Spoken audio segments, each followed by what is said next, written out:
Hello friends, welcome back to my YouTube channel. इस video में हम पढ़ने वाले my last poem father to son, जिसे लिखा है एलिजाबेथ जेनिंग ने। तो पहले समझ लेते हैं कि इस पोएम की थीम क्या है। इस पोएम की थीम है जनरेशन गैप, यानी कि जैसे कि फादर फिर सन फिर उनके बच्चे, तो उनके बीच में, इनकी जनरेशन्स के बीच में जो एक गैप आ जाता है। कैसा गैप? थॉट्स का गैप, ओपिनियन का गैप, यानी कि पेरेंट्स क्या सोचते हैं, बच्चे क्या सोचते हैं, उनके थॉट्स ही मैच नहीं कर पाते। फादर सोच रहे हैं, फादर कुछ बोल रहे हैं, बेटा ये कर ले, तो आप पापा तो आप तो बोलते रहते, तो मतलब थॉट्स के बीच में जो एक गैप आ जाता है ना, जनरेशन गैप, उसी को कहते हैं हम जनरेशन गैप। तो जनरेशन गैप क्यों आता है? Communication gap is the root cause of generation gap, यानी कि जब पेरेंट्स और उनके बच्चे आपस में बात ही नहीं करेंगे, एक दूसरे के ओपिनियन को, थॉट्स को समझ नहीं पाएंगे, तो तभी तो जनरेशन गैप आता है, जब उनके थॉट्स मैच नहीं कर पाते। तो इस पोयम में बताया गया है एक फादर की फीलिंग को, यानी कि जब एक फादर रहते हैं, उनका बच्चा रहता है, छोटा रहता है, तो उनके बीच में जो रिलेशनशिप होता है ना,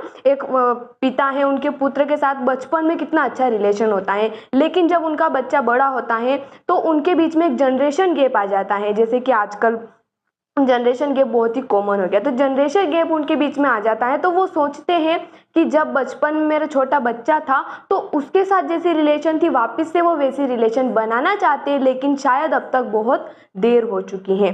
तो पढ़ते हैं इस पोयम को स्टेंजा वाइज और समझते हैं। फर्स्ट स्टेंजा है हमारा, I do not understand this child though we have lived together now in the same years same house for years, I know nothing of him, so try to build up a relationship from how he was when small, yet have I killed। यानी कि first stanza में बताया गया है एक father की feeling को। वो फादर सोचते हैं कि मैं इस बच्चे को नहीं समझ पाता हूँ, मैं इस बच्चे को नहीं समझ पाया, इतने सालों से हम एक ही घर में रह रहे हैं, बावजूद इसके मैं इसके बारे में कुछ भी नहीं जानता। तो मैं एक ऐसी रिलेशनशिप बनाना चाहता हूँ जैसी मेरी और इसकी बचपन में थी। बचपन मतलब बच्चे का बचपन, उसके साथ जब वो रिलेशन थी वैसी रिलेशन वो वापस से बनाना चाहते हैं, जिसे उन्होंने खत्म कर दिया है। Second stanza, the seed I spend or sown it where the land is his and none of mine, we speak like strangers, there is no sign of understanding in the air, this child is build to my design, yet what he loves I can not share.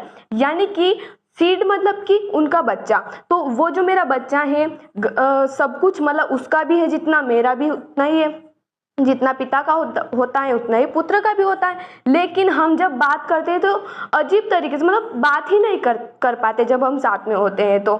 और यहाँ पर कोई sign ही नहीं है understanding का, यानी कि एक दूसरे को समझने का तो कोई कहीं से कहीं तक लेना देना ही नहीं है कि हम एक दूसरे को समझ पा रहे हैं। हम तो बात ही नहीं करते तो एक दूसरे को समझ कहाँ से पाएंगे।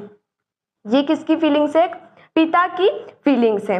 This child is build to my design, yet what he loves I can not share. This child is build to my design, यानी कि पुत्र जो होता है वो पिता जैसा ही तो होता है, दिखने में उसका डिजाइन है ना, लेकिन वो क्या पसंद करता है क्या नहीं पसंद करता है वो मैं उसके साथ शेयर नहीं कर पा रहा हूँ। वो पिता कहते हैं कि उसकी पसंद नापसंद को मैं समझ ही नहीं पा रहा हूँ, मुझे यही नहीं पता कि मेरे बच्चे को क्या पसंद है क्या नहीं पसंद है। इसके बाद थर्ड स्टेंजा देख लेते हैं।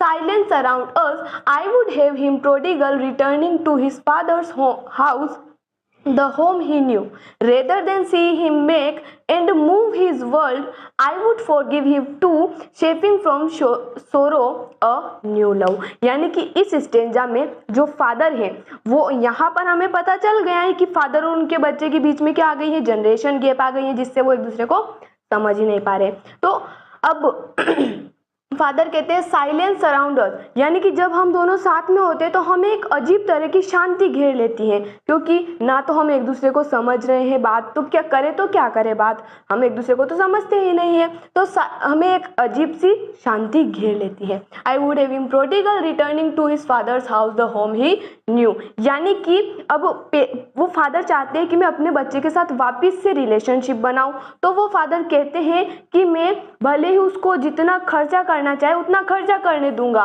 उसे अपने घर में आने दूंगा, यानी कि जिस घर को वो जानता है, उसके पिता का जो घर है उसमें आने दूंगा, उसे दूसरी दुनिया यानी कि जो वर्ल्ड है जहां उसका अपना कोई नहीं है, उसे अपनी दुनिया बनाने नहीं दूंगा। मैं अपने, भले ही वो मेरे घर में रहे, भले ही वो जितना चाहे उतना खर्चा करे, बस वो मतलब वापिस से रिलेशनशिप हमारी अच्छी हो जाए।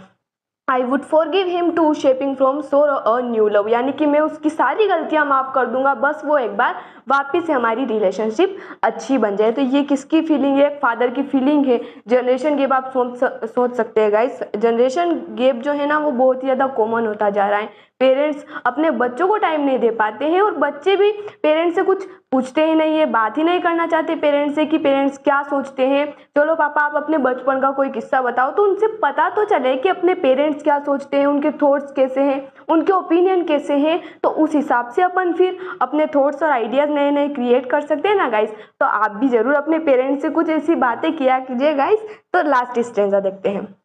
Father and son we both must live on the same globe and the same land, यानी कि हम पिता और पुत्र दोनों ही एक ही धरती पर रहते हैं, एक ही ग्लोब यानी कि एक ही अर्थ पर रहते हैं कि जमीन पर रहते हैं। He speaks I can not understand my self Y anger grows from grief, यानी कि वो जब भी बोलता है, फादर कह रहे हैं कि मेरा बच्चा वो जब भी बोलता है तो मैं उसकी बातों को समझ ही नहीं पाता हूँ और पता नहीं क्यों मेरे अंदर से गुस्सा आ जाता है। यानी कि जब पेरेंट्स क्या होता है कि बच्चों की बातों को नहीं समझ पाते तो कई बार क्या होता है उन्हें गुस्सा आ जाता है, तो वो कहते हैं कि पता नहीं क्यों मुझे गुस्सा आ जाता है, क्योंकि उनकी बात बच्चे की बात तो समझ ही नहीं पा रहे इसीलिए उन्हें गुस्सा आ जाता है।